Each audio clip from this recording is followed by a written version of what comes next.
নাফরমান, কেমনে ঘুমাইবা? তোর বাপ তোরে কিছু বলে না? না, তোমরা কিশোর নওজোয়ান, তোমার মার কিছু বলে না?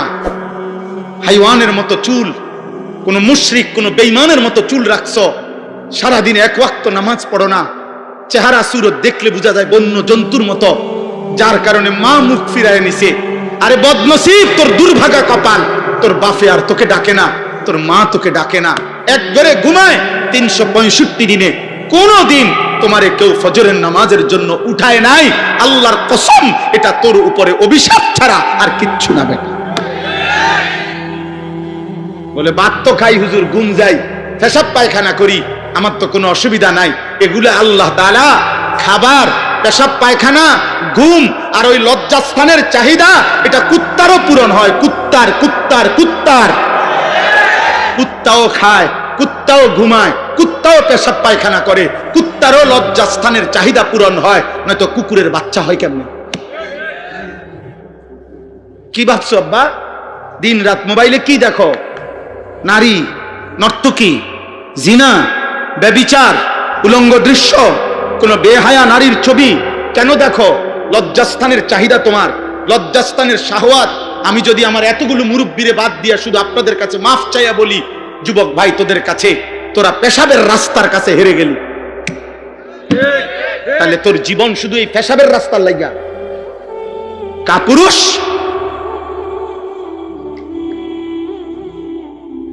আর একটা মানুষের সৃষ্টি, এই মাথা, এই চোখ, এই চুল, এই চেহারা, এই হাত, এই নাক, এই দিল, এই দিমাগ, এই আসমান ও জমিন, এত কিছু দিয়ে আল্লাহ তাআলা সাজিয়েছেন শুধুমাত্র এই যৌন চাহিদার জন্য, এক নারীর জন্য। প্রিয় বাপ, তুমি কি করছো?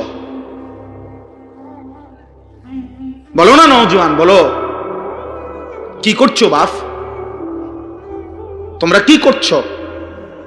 কি শুরু করছো তোমরা?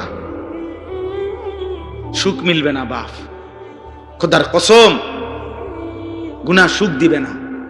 লাহুম আযাবুন আলীমুন ফিদ দুনিয়া ওয়াল আখিরাহ। কোরআন শরীফের সূরা নূরে 18 নম্বর পারায় স্পষ্ট আছে, আল্লাহ বলে যে সমাজ মুমিনদের, যাদের দ্বারা অশ্লীলতা, বেহায়াপনা, ফাহিশা, নারী পুরুষের অবাধ মেলামেশা, জিনা ব্যভিচারের অবাধ পরিবেশ, চরিত্রহীনতার অবাধ পরিবেশ চালু হয়, খোদার কসম আল্লাহ বলছে আমি তাদেরকে দুনিয়াতেও কঠিন আযাব দেব, আখিরাতেও কঠিন আযাব। লাহুম আযাবুন আলীমুন ফিদ দুনিয়া ওয়াল আখিরাহ। ফিদ দুনিয়া, ফিদ দুনিয়া মানে দুনিয়া, দুনিয়া যে দুনিয়া এটা বুঝেননি। দুনিয়া শব্দের অর্থ দুনিয়া কদ্দুর বুঝছেননি। অতএব আমার দাদার বয়সীরা, তোমার, ওরা হয়তো তোমার আগে কবরে চলে যাবে, তোমার বাবার বয়সী কবরে চলে যাবে, কিন্তু তোমরা 14, 16, 18, 20, 22 বছরের ছেলে, যে পরিমাণ তোমরা যা করছো, তোমাদের আগামী ভবিষ্যৎ তোমরা মুসিবতে ফেলে দিবা। যদি কোনো দিন দেখো তোমার বোনও চরিত্রহীন, তোমার মেয়েও চরিত্রহীন, তোমার স্ত্রীও চরিত্রহীন, তখন বাঁচবা কেমনে বাপ? পরের নারীর কাছ থেকে, পরের মেয়ের কাছ থেকে তুমি যা চাও, তোমার মেয়ের কাছ থেকে যদি ভবিষ্যতে অন্য কেউ এটা চায়, ওই ঘরের বোন থেকে তুমি যা চাচ্ছ হারাম সম্পর্কের মাধ্যমে, তোমার আপন বোন থেকে যদি সেটা কেউ চায়, কথা বলে না, তো তুমি সেটা মেনে নিবে তো? তোমার ইজ্জত এটা মেনে নিবে তো? তোমার আত্মসম্মান এটা মেনে নিবে তো? আল্লাহর নবী সাল্লাল্লাহু আলাইহি সাল্লাম এক যুবককে এই কথাটাই বলছে, নবীজির হাদিস। ওই যুবক জিনা করতে চেয়েছিল, নবীজির কাছে অনুমতি চাইছিল। ইযান লি বিজিনা, বলছি ইয়া রাসূলুল্লাহ আমি জিনার অনুমতি চাই। আল্লাহর নবী সাল্লাল্লাহু আলাইহি সাল্লাম তাকে 5টা প্রশ্ন করছে ওই যুবককে। এই কিতাব আমার গাড়িতেও আছে, আরবি কিতাব। ওই যুবককে নবী বললেন, আমি তোমার কাছে জানতে চাই, আফা তুহিব্বুহু লি উম্মিক ওয়া ইবনাতিক ওয়া উখতিক ওয়া আম্মাতিক ওয়া খালাতিক। আমি সংক্ষেপে বললাম। নবীজি বললেন, যুবক তুমি কি চাও তোমার মায়ের সাথে কেউ জিনা করুক? যুবক বলছে, লা ইয়া রাসূলুল্লাহ, না। তোমার মেয়ের সাথে? না। তোমার বোনের সাথে? না। তোমার ফুফুর সাথে? না। তোমার খালার সাথে না। আল্লাহ নবী বললেন ওয়ালান নাসু লা ইউহিব্বুনাহু লিউম্মাহাতিহিম ওয়া বানাতিহিম ওয়া আখাওয়াতিহিম ওয়া আম্মাতিহিম ওয়া খালাতিহিম। তাহলে যুবক মনে রেখো, কোনো মানুষও চায় না তার মায়ের সাথে কেউ জিনা করুক, তার মেয়ের সাথে কেউ জিনা করুক, তার বোনের সাথে কেউ জিনা করুক, তার ফুফুর সাথে কেউ জিনা করুক, তার খালার সাথে জিনা করুক। তুমি যা চাও না অন্যরাও তা চায় না, তাহলে তুমি কিভাবে করবা? ওই যুবক তখন চোখের পানি ফেলে বলছে, ইয়া রাসূলুল্লাহ, আমি কসম করে তওবা করলাম এমন নাফরমানি আমি আর কোনো দিন করব না। আল্লাহর নবী তখন কাছে টেনে তার বুকে হাত দিয়া ওই যুবকের জন্য নবী 3টা দোয়া করছে। আজকে কিশোর যুবক, তোমরাও যদি কেউ নিয়ত করো যে হারাম ছবি, হারাম নারী, হারাম দৃশ্য, হারাম বিবাহ বহির্ভূত কোনো মেয়ের সাথে কোনো সম্পর্ক করবা না, অশ্লীলতার বেহায়াপনা করবা না, তো আমি ইনশাআল্লাহ এই দোয়া তোমাদের জন্য করব। 30 বছরের নিচে, 30 বছরের নিচে যাদের বয়স, তোমরা হাত তোলো। দেখেন কি পরিমাণ।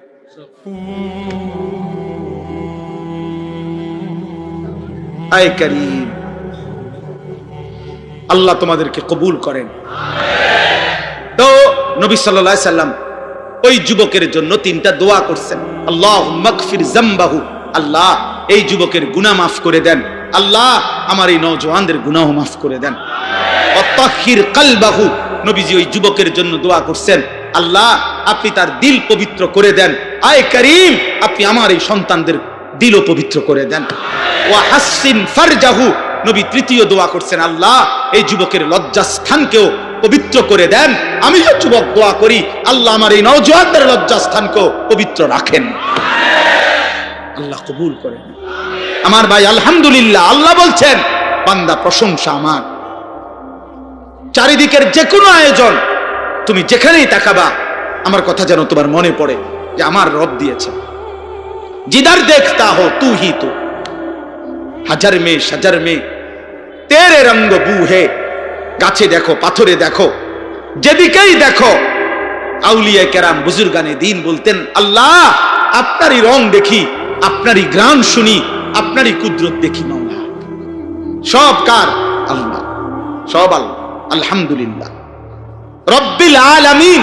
আল্লাহ বলেন আমি শুধু সৃষ্টিকর্তা না, আমি রব। আল্লাহ শুধু সৃষ্টিকর্তা না, রব। রব রব মানে কি? পালন কর্তা। পালন কর্তা মানে কি? তাফসীরের মধ্যে আছে তাবলীগুশ শাইই ইলা কামালিহি শাইআন ফাশাইআন। অর্থ হলো কোন জিনিস অনস্তিত্ব থেকে অস্তিত্বে এনে, অস্তিত্বের প্রথম মুহূর্ত থেকে পূর্ণতার শেষ সেকেন্ড পর্যন্ত যিনি ওই সৃষ্টির যাবতীয় 24 ঘন্টা প্রতি মুহূর্তে যখন যা যতটুকু প্রয়োজন, সে বলুক বা না বলুক, চাক বা না চাক, জানুক বা না জানুক, দিতে থাকেন, তিনি হইল রব। এখন আমরা এই পৃথিবীতে একসময় ছিলাম না, আমাদেরকে এই পৃথিবীর অস্তিত্বে, এই সৃষ্টির জগতে এনেছেন কে? এরপরে মায়ের পেট থেকে যখন আমরা বের হলাম, এরপরে আল্লাহ তাআলা আমাদের লালন পালনের দায়িত্ব নিছেন কোন বছর থেকে? 4 বছর থেকে, 2 বছর বয়স থেকে। কখন থেকে? অস্তিত্বের প্রথম মুহূর্ত থেকে। অস্তিত্বের কোন দিন থেকে? প্রথম মুহূর্ত থেকে। প্রথম মুহূর্ত থেকে, জন্ম থেকেও না, তারও আগে। মায়ের পেটে দায়িত্ব ছিল কার? মায়ের পেটের আগে বাবার বীর্যে যখন ছিল তখন দায়িত্ব ছিল কার? মায়ের জরায়ুতে পৌঁছাইছেন তখন দায়িত্ব ছিল কার? 9 মাস ধীরে ধীরে নিজের হাতে সৃষ্টি করেছেন তখন দায়িত্ব ছিল কার? মাটির অস্তিত্বের মধ্যে আমরা ছিলাম, মাটি থেকে আমাদেরকে সৃষ্টি করেছে, তো মাটির অস্তিত্বে আমাদেরকে সংরক্ষণ করেছেন, তখন দায়িত্ব ছিল কার? আল্লাহর। আল্লাহর। আল্লাহ বলেন আমি প্রতি সেকেন্ড, প্রতি মুহূর্তে আমি আল্লাহ লালন করছি, পালন করছি, এজন্য আমি রব। তুমি বান্দা জানো না কখন তোমার কি লাগবে। রোদ, বৃষ্টি, আলো, বাতাস, রাত, দিন, সকাল, দুপুর, ঠান্ডা, গরম, সুস্থতা, স্বাস্থ্য, যৌবন, শিশু, বৃদ্ধ, হাসি, কান্না, আনন্দ, বেদনা, আহার, নিদ্রা, সব আমি দিছি। সব সব সব সব সব। অতএব এত কিছুর বিনিময়ে যদি আমি আল্লাহ আমার নামটা তোমার জবানে না শুনি, আমার সেজদাটা যদি আমি না পাই, এর চাইতে বড় অকৃতজ্ঞতা, এর চাইতে বড় সীমা লঙ্ঘন, এর চাইতে বড় গাদ্দারি আর কি হইতে পারে? বলো না বাপ, এর চাইতে বড় গাদ্দারি আর কি হইতে পারে? অতএব দয়া করে আমি এই প্রথম অনুরোধ করলাম, আমাদের প্রত্যেকের জবানে কৃতজ্ঞতার এই দুই জিনিস, এক নাম্বার হলো জবানে আলহামদুলিল্লাহ, আর দুই নাম্বার সারা দেহে সেজদা মানে নামাজ, এটা কৃতজ্ঞতার সর্বশ্রেষ্ঠ মাধ্যম। এক নাম্বার হলো আলহামদুলিল্লাহ, এক নাম্বার কি? জবানে বলা। জবানে আমাদের প্রতি মুহূর্তে বারবার এই জবানে বলা উচিত আলহামদুলিল্লাহ। যখনই আমাদের জীবনের যেই কোনো প্রয়োজন পূরণ হয়, তখনই আমাদের বলা উচিত আলহামদুলিল্লাহ, আলহামদুলিল্লাহ। প্রতিবার খাবারের পরে বলা উচিত আলহামদুলিল্লাহ, প্রতিবার ঘুম থেকে জেগে বলা উচিত আলহামদুলিল্লাহ, প্রতিবার বাথরুমের প্রয়োজন সেরে বের হয়ে বলা উচিত আলহামদুলিল্লাহ। অর্থাৎ রবের প্রশংসা, রবের প্রশংসা। আল্লাহ আপনি দিছেন, আপনি দিছেন, আপনি দিছেন, আপনার শুকর, আপনার শুকর, আপনার শুকর। এজন্য দোস্ত, প্রত্যেকটা বাবা ছেলে সবার কাছে অনুরোধ, ভাইয়া আমরা আল্লাহ তাআলার প্রশংসার এই বাক্য বেশি বেশি বলার চেষ্টা করব ইনশাআল্লাহ। সবাই সবাই আমরা বলি আলহামদুলিল্লাহ, আবার বলেন আলহামদুলিল্লাহ, আবার বলেন আলহামদুলিল্লাহ। সবাই কেমন আছেন? শরীর স্বাস্থ্য কেমন? ঘর পরিবার কেমন? আয় রোজগার কেমন? বাবা মা কেমন? ভাই বোন কেমন? জীবন চলছে কেমন? রাত কাটে কেমন? দিন কাটে কেমন? আলহামদুলিল্লাহ, আল্লাহর প্রশংসা, আল্লাহর প্রশংসা। এবার আল্লাহ বলেন আর রহমানির রহিম। আল্লাহ তাআলা বলছেন, বান্দা এই যে গোটা জগৎ, এই বিশাল কায়নাত আমি যে পরিচালনা করি, তোমাদের সকলকে আমি লালন পালন করি, এটা কারো পক্ষ থেকে আমার উপরে কোনো দায়িত্ব না, কারো পক্ষ থেকে আমার উপরে কোনো চাপ না। কেউ আমারে বাধ্য করে নাই, আমারে কেউ দায়িত্ব দেয় নাই, কেউ আমারে জবরদস্তি করার মতো অধিকার নাই। আর রহমানির রহিম, আমি ভীষণ দয়ালু, আমি সীমাহীন দয়াবান, আমি অপরিসীম করুণাময়। আমার দয়ায়, আমার মায়ায়, আমার রহমতের দরিয়া থেকে আমি তোমাদেরকে লালন করছি। এবার 3 নম্বরে আল্লাহ তাআলা বললেন, বান্দা এই কথাটা গুরুত্বপূর্ণ। আল্লাহ বলতেছে, বান্দা আমার ভীষণ দয়া তুমি দেখছো, এই যে আমি ডাকলেও খাওয়াই, না ডাকলেও খাওয়াই, সেজদা দিলেও খাওয়াই, সেজদা না দিলেও খাওয়াই, ঈমান আনলেও খাওয়াই, ঈমান না আনলেও খাওয়াই, মুমিন মুশরিক মুরতাদ কাফের, হ্যাঁ সমস্ত মানুষ, পশু জন্তু জানোয়ার সকলকে আমি আল্লাহ লালন পালন করছি। এটা আমার রহমতের কারণে, এটা আমার রহমতের কারণে। তবে মনে রেখো বান্দা, এইটা মনে কইরা তুমি ভাইবো না যে আমি আর কিছুই বলবো না, বরং যেমনে মন চা খাইবা, ঘুমাইবা, দুনিয়া ভোগ করবা, রং তামাশা করবা, মনের চাহিদা মতো চলবা, আমি কোনো কিছুর হিসাব নেব না। না না, মালিকি ইয়াউমিদ্দিন, আজ দুনিয়ায় আমি রহমতের কারণে যা দিলাম, অচিরেই আখিরাতের দিন আমি তার হিসাব নেব। আমি বাদশাহ, আমি মালিক, আমি রাজাধিরাজ, আমি জব্বার, আমি কাহ্হার, আমি আজিজ, আমি জুনতিকাম। অতএব অতএব তুমি এদিক সেদিক যাইও না, এদিক সেদিক যাইও না বান্দা, তুমি আমার কাছে থাকো, আমার হুকুমে থাকো। আজ দুনিয়ায় রহমতের কারণে আমি যা দিলাম, আগামী দিনে আখিরাতে আমি তা হিসাব নেব। এজন্য বন্ধু, একটা নিঃশ্বাস, এক ঢোক পানি, এক লোকমা খাবার, চোখের একটা পলক, খেজুরের একটা দানা, খাবারের একটা অংশ, একটা বুট, একটা সামান্য কিছু জাররা, আল্লাহ তার হিসাব নেবেন, তার হিসাব নেবেন। নবীজি সাল্লাল্লাহু আলাইহি সাল্লাম একদিন হযরত উমরকে 3 দিন ক্ষুধার্ত থাকার পরে উমর রাদিয়াল্লাহু তাআলা আনহু 2টা খেজুর আর 1 ঢোক পানি পান করছেন। নবীজি বললেন, ওয়াল্লাহি লা তুসআলু আন হাযান নাঈম। উমর, আল্লাহর কসম, এই নিয়ামত, এই 2টা খেজুর আর 1 ঢোক পানি, এটাও কিয়ামতের দিন তুমি আল্লাহর কাছে জবাবদিহি করতে হবে। আল্লাহর এই নিয়ামতের কি শুকর আদায় করছো? অতএব মালিক ইয়াউমিদ্দিন। অতএব বন্ধু, আজ আল্লাহ তোমাদের অনেক যুবক, তোমরা ভাবছো কেউ কিছু বলে না, কেউ বাধা দেয় না, আমার মন মতো খাই ঘুমাই, গুনাহ করছি, নাফরমানি করছি, গান বাজাই, বাদ্য বাজাই, নারী দেখি, ছবি দেখি, মোটর সাইকেলে ঘুরি, অসৎ বন্ধুদের আড্ডায় পড়ে থাকি সারাদিন। তুমি মনে করছো কেউ তোমারে কিছু বলে না। না আব্বা, হাত জোড় করে বলি, ওই রব ছাড়বে না।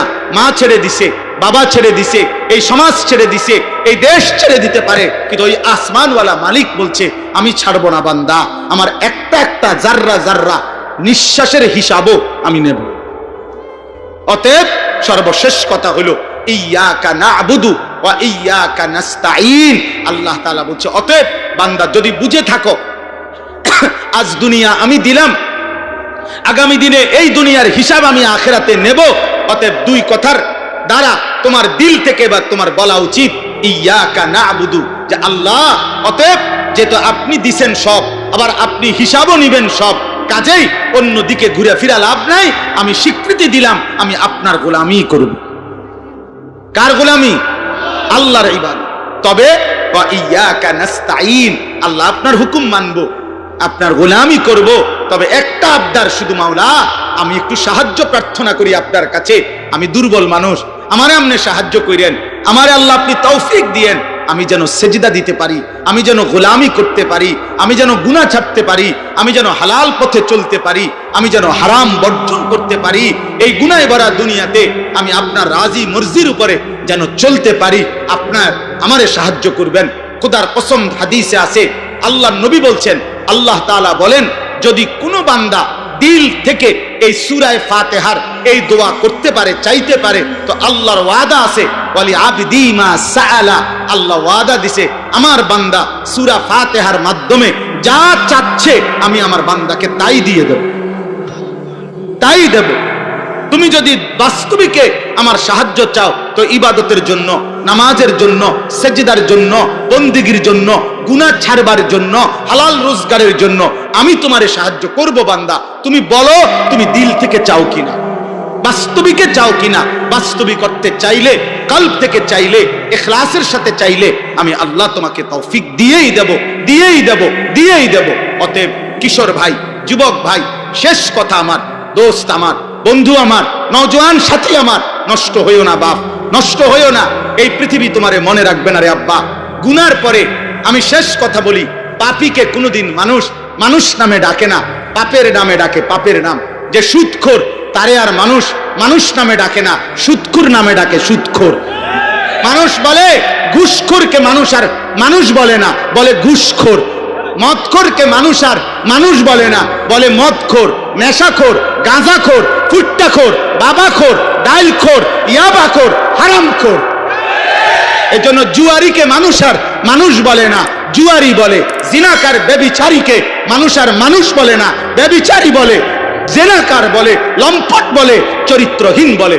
এজন্য পৃথিবীতে একবার যদি কলঙ্কের দাগ লাগা যায়, মানুষ যদি একবার বলে ফেলে তুমি সুদখোর অথবা হারামখোর, তো এই নাম মুছা বড় কঠিন হবে, বড় কঠিন হতে পারে। 100 বছর পরে, 150 বছর পরে তোমার বংশের নাতিরে মানুষ বলবে লম্বা কথা কইস না, শহরের থেকে চিনি তোর দাদা সুদখোর ছিল। সর হতে পারে আজকের পাপ তোমার প্রজন্মের 100 বছর পরের জেনারেশনকেও লজ্জিত করে দিবে।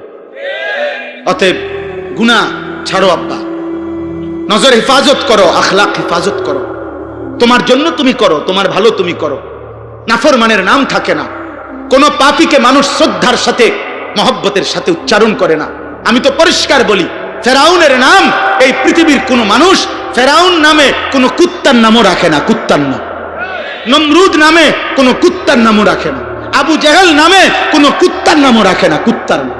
কিন্তু আবু বকর নামে কোটি মানুষ আছে, ওমর নামে কোটি মানুষ আছে, ওসমান নামে কোটি মানুষ আছে, আলী নামে কোটি মানুষ আছে, হাসান নামে কোটি মানুষ আছে, হোসাইন নামে কোটি মানুষ আছে। যে মালিককে রাজি করছে, মালিক বলে আমি জমিন ও আসমানে সর্বত্র তোমার নাম উঁচা করে দেব, উঁচা করে দেব।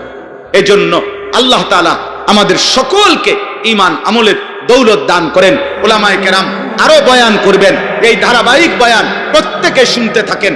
আল্লাহর ওয়াস্তে কেউ উঠাউঠি না করে সবাই মহব্বতের সাথে বাকি বয়ানগুলো শুনে এরপরে দোয়া করে এরপরে যাওয়ার চেষ্টা করেন। নওজোয়ান ভাই, আমাকে আমার গাড়ির কাছে যাইতে হবে, আমি আরো দূরে যাইতে হবে। আমি হাত জোর করে বলি, আমারে কেউ মুসাফার জন্য ঠেলাঠেলি ধাক্কাধাক্কি করে কষ্ট দিও না আব্বা। আমার পায়ে ব্যথা, আমার ডান পাও ভাঙ্গা।